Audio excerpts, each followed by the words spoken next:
Welcome back to another episode of Time Out with the Sports Doctor. I'm very happy to be able to sit in front of you another week. I first want to thank you for your support. Last episode, we released our first compilation video. You really showed support of that. We had great viewership. And truthfully, you've told me before that you want to hear more about money topics. So that's something that I need to really keep in the front of my mind going into the new year, because I know that many times the topics that some people take for granted or that they grew up hearing, other people are learning as adults. So thank you for your continued support. This is birthday week for my son. He turned 10, so I officially don't have any little kids anymore. So happy birthday, Derrick. It's been a great time celebrating you this week.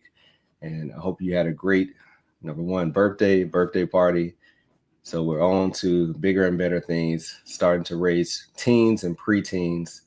So be in prayer for me, Maisha, as we start to walk into this new season of not only raising little kids now, but raising teenagers. So stay tuned for this episode.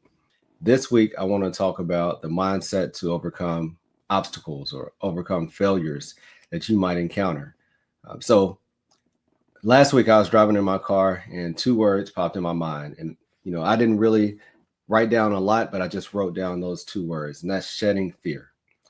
And there's one thing to have a healthy amount of fear, and that's the fear that keeps you out of trouble many times, keeps you from running out on the road in front of moving cars, or keeps you from jumping off cliffs or jumping out of airplanes. But there's another type of fear that can paralyze you from doing what you know you need to do, or to keeps you from doing things that you know that you're qualified for. And over the last couple of years, I've learned the term imposter syndrome.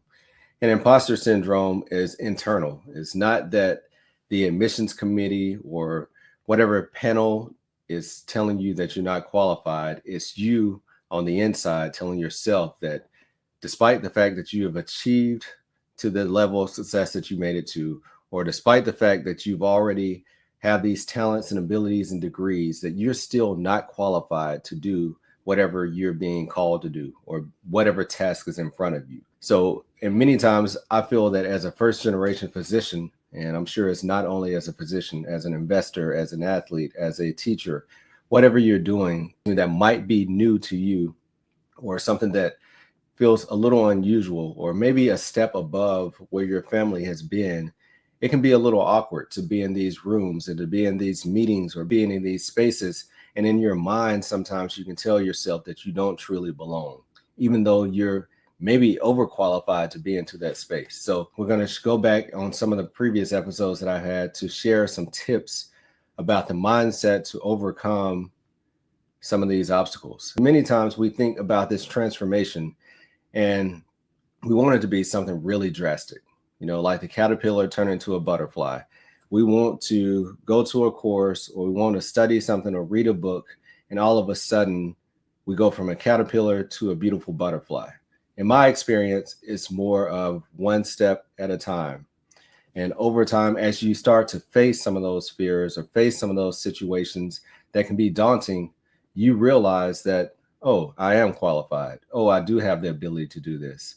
So I think that for me, it's more of taking the action to get started or more getting yourself close to what you fear. Because when I look at things from a distance, sometimes they seem like they're huge. But once I get close to them and start actually working in whatever I'm fearing, most of the times I find out that it's not as bad as I thought. To be honest, many of the things I do currently, number one, sitting behind this microphone talking to you, I had fear around it. I had imposter syndrome around it.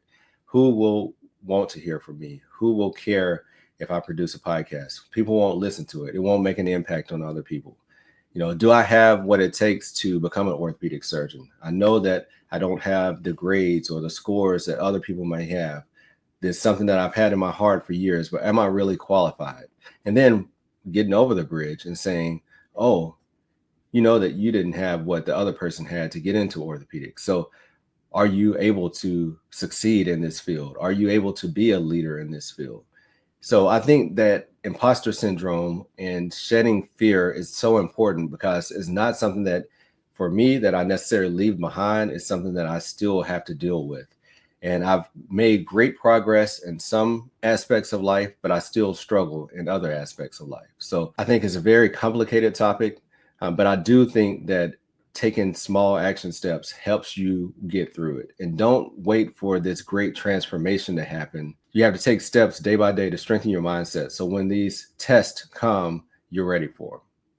So tune in. Hopefully you're following on YouTube, because if you're not on YouTube, you're missing out on a lot of this content, especially now that we're releasing that has videos and that has the speeches on stage. So go to the YouTube channel, subscribe to it, like these videos.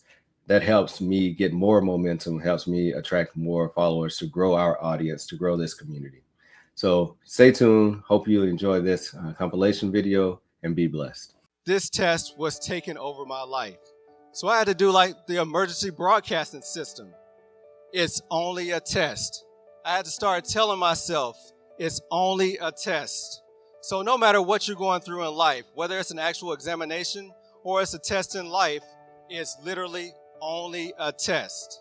That test didn't know anything about what I've been through to get to that point. That test didn't know anything about the fact that I was already able to take care of patients and do surgery.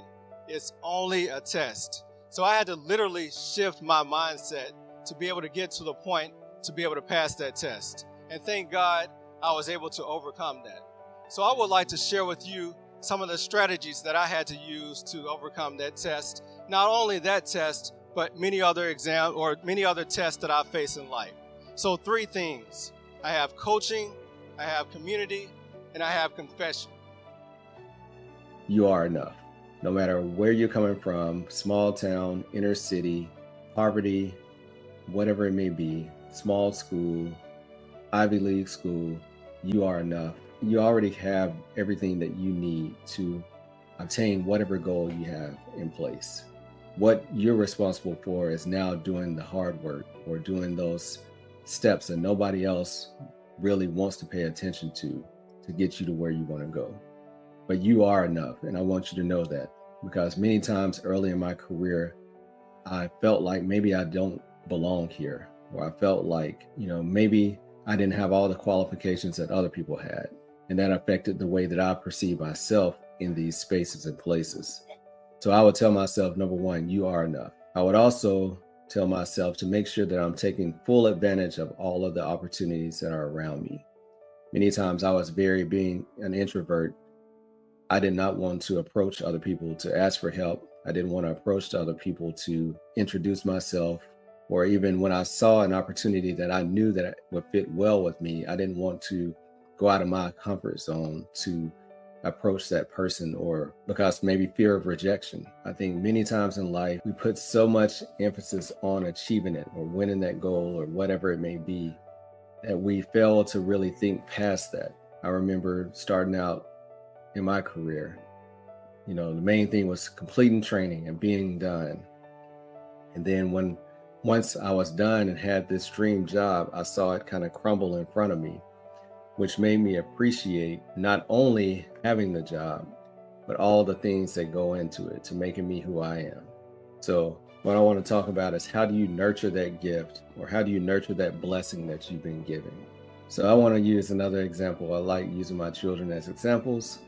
So last year, my daughter was very excited when she made the junior high basketball team, a goal that she had for herself. But when she achieved that goal, the first month of practice was not about basketball.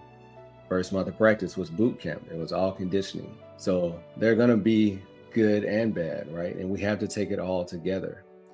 So people that are graduating, going into residency, or finishing your residency, going into your new job, I want you to realize that there's going to be the good that you dreamed of, but there's also another side of it, which might not be as glorious. It might not be something that you can post on social media. The late nights, the early mornings, the mistakes that you're going to make, not necessarily getting along with maybe some of your classmates or some of your co-residents or some of your colleagues at work. That all comes along with it. If we know those steps are there and we don't undergo them, then can we be upset when we don't have the results or the outcomes that we want?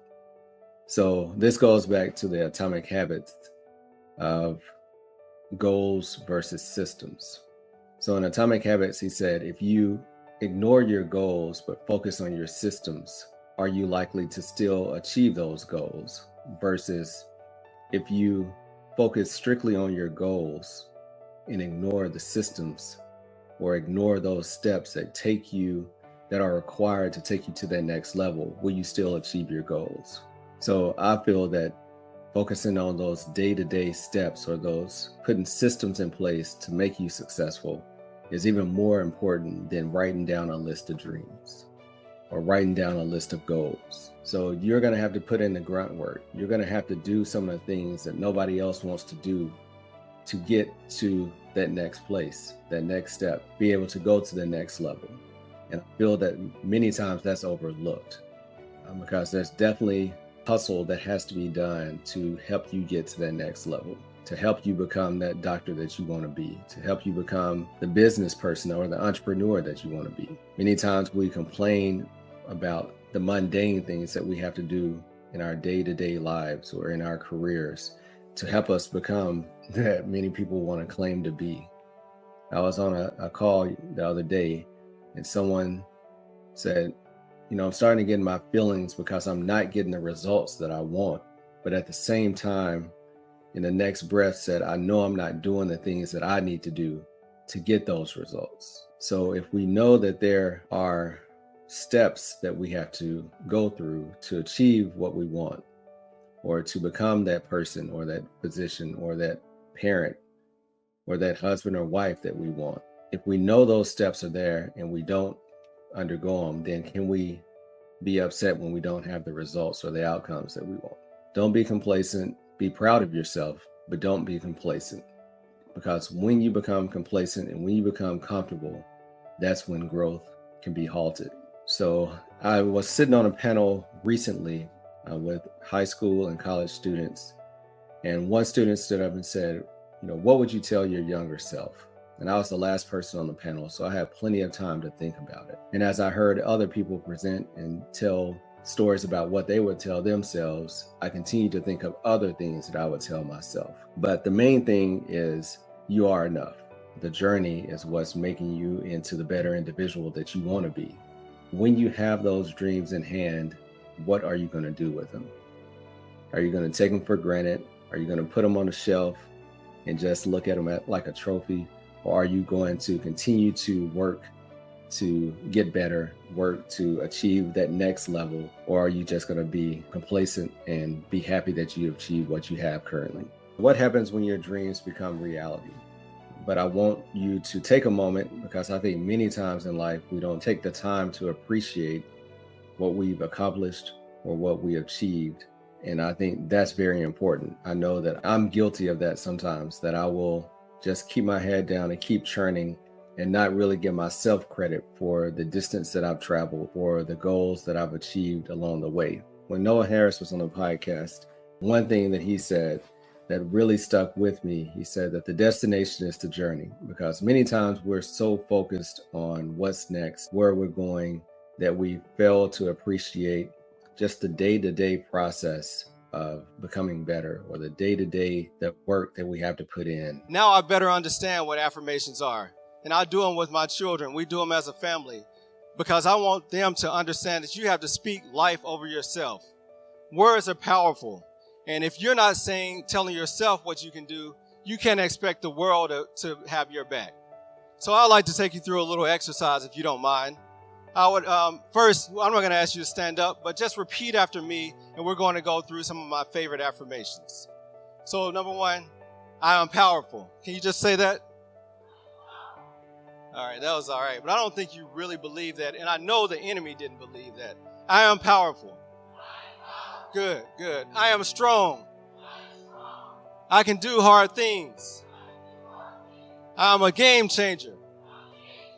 Excellent, excellent. I'm going to leave you with my favorite one. I give up being perfect for being authentic.